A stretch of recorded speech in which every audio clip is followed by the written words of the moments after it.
ప్రియ సహోదరి సహోదరులందరికీ నా హృదయపూర్వకమైనటువంటి వందనాలు. లూకా సువార్త 24వ అధ్యాయం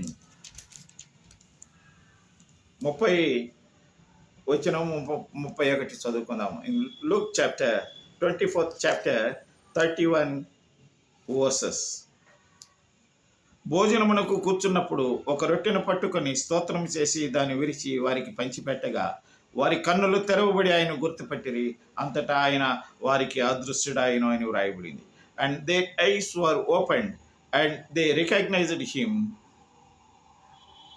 and he vanished from their sight అని వ్రాయబడి ఉంది.